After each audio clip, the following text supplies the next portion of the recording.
nisabagira inteko y'abamarayika bo mw'ijuru, ibyo byegera by'Imana ngaho nibisabagire,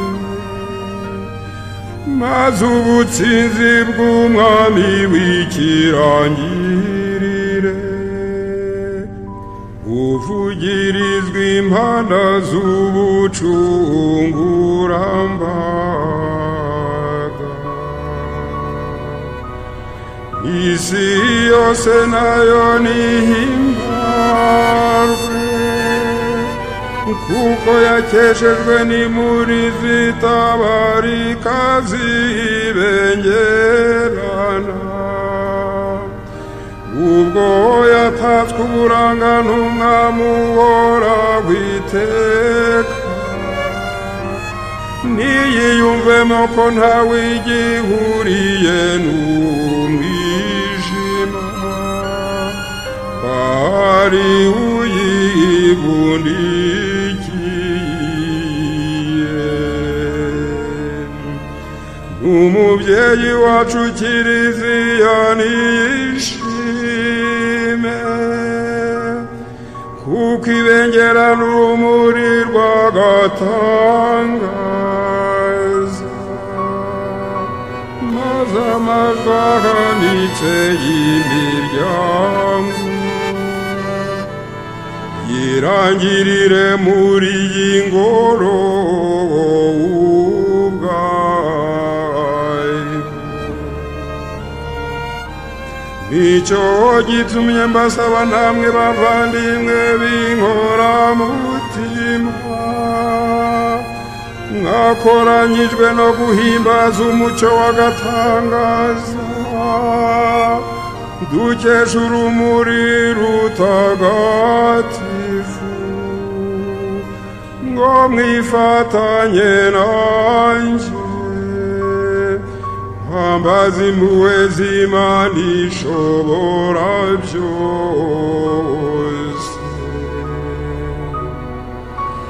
kugira ngo ubwo yishakiye kunshyira mu mubare w'abadiyakoni, nubwo ntari mbikwiye bwose, insakaze nk'umucyo dukesha urumuri rwayo, maze nshobore kwamamaza binoze ibisingizo by'iri tara. Nyagasani Yezu nabane namwe.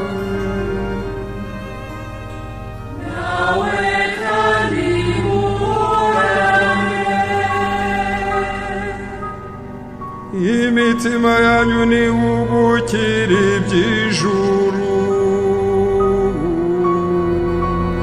muyerekeze kuri Nyagasani. Dushimire Nyagasani Imana yacu. Birakwiye kandi biratunganye, birakwiye kandi biratunganye, ni koko birakwiye kandi biratunganye, ko urukundo rw'umutima wacu wose kimwe n'ubuyoboke bw'amajwi yacu byamamaza Imana batitagaragara kandi ishobora byose, n'umwana wayo w'ikinege Yezu Kristu umwami wacu. We watwishyuriye kwasi uhoraho iteka umwenda wa Adamu, agahanaguza amaraso ye matagatifu, butagatifu bwa bucibwe buturuka ku cyaha cy'inkomoko. Ngibi rero ibirori bya Pasika bitambirwamo ya ntama nyakuri, maze amaraso yayo agatagatifuza ingo z'abayoboke bawe.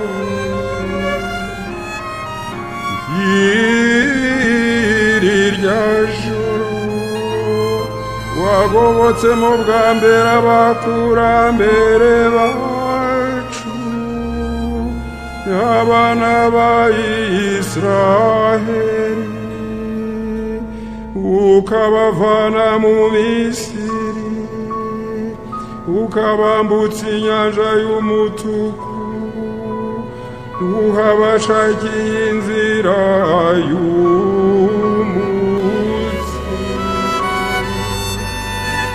Muri iri joro rero iha umwijima w'ibyaha watamuruwe n'icezezi cy'inkingi y'urumuri.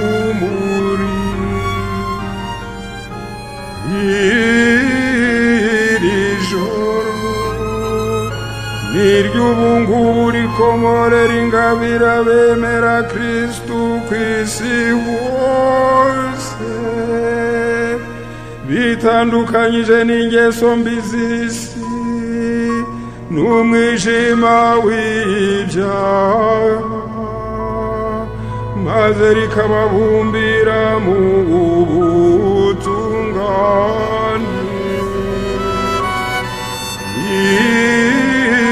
Iri joro niryo Kristu yazutsemo ava ikuzimu wari umutsinzi, amaze gucagagura ingoyi z'urupfu. Koko rero kuvuka ntacyo biba byaratumariye iyo tutagira amahirwe yo gucungurwa. Mbega imbabazi z'urukundo dukunda ngo zirabagatangaza, mbega urukundo rutagira urugero, rugeza naho utanga umwana wawe ngo acungure abacakara. Mbega cyaha cy'Adamu ngurabangomwa, wowe wagombye guhanagurwa n'urupfu rwa Kristu. Mbega icyaha gihire cyo cyagombye guhagurutsa umucunguzi nk'uwo kandi wagatangaza. Mbega ijoro rihire by'ukuri koko, ryo ryashoboye kumenya ryonyine igihe n'isaha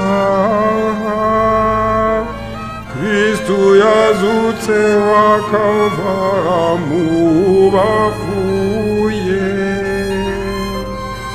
Iri joro niryo ryanditsweho ngo ijoro rizamurika nk'amanywa, ijoro rizambera urumuri mu byishimo byanjye. Ubutungane rero bw'iri joro wahashye ubugizi bwa nabi, bukuhagira ibicumuro, bugasubiza ibyishimo abafite agahinda,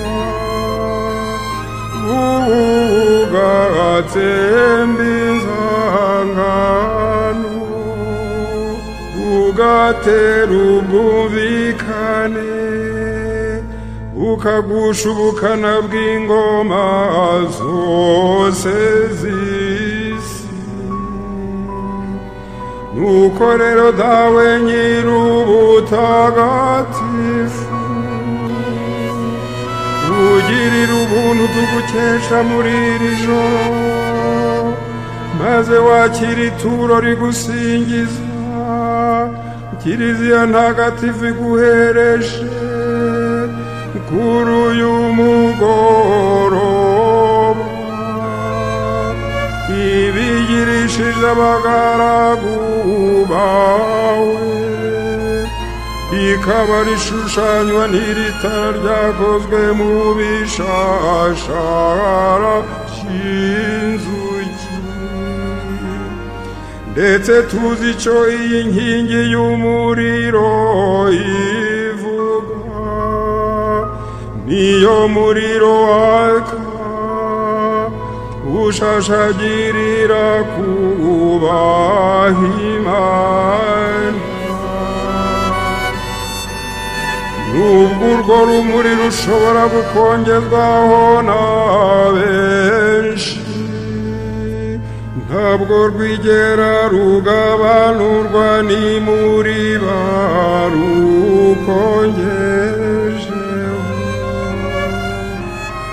koko ruhora rushyiditswe n'umushongi w'ibishashara. Inzuki zagombye gutara kure, maze umunsi umwe bibyara umubumbe w'iri tara ry'agatangaza. Mbega ijoro ngo riraba rihire koko, muri ryo ibyo mu ijuru n'ibyo ku isi byahoberanye, abantu n'Imana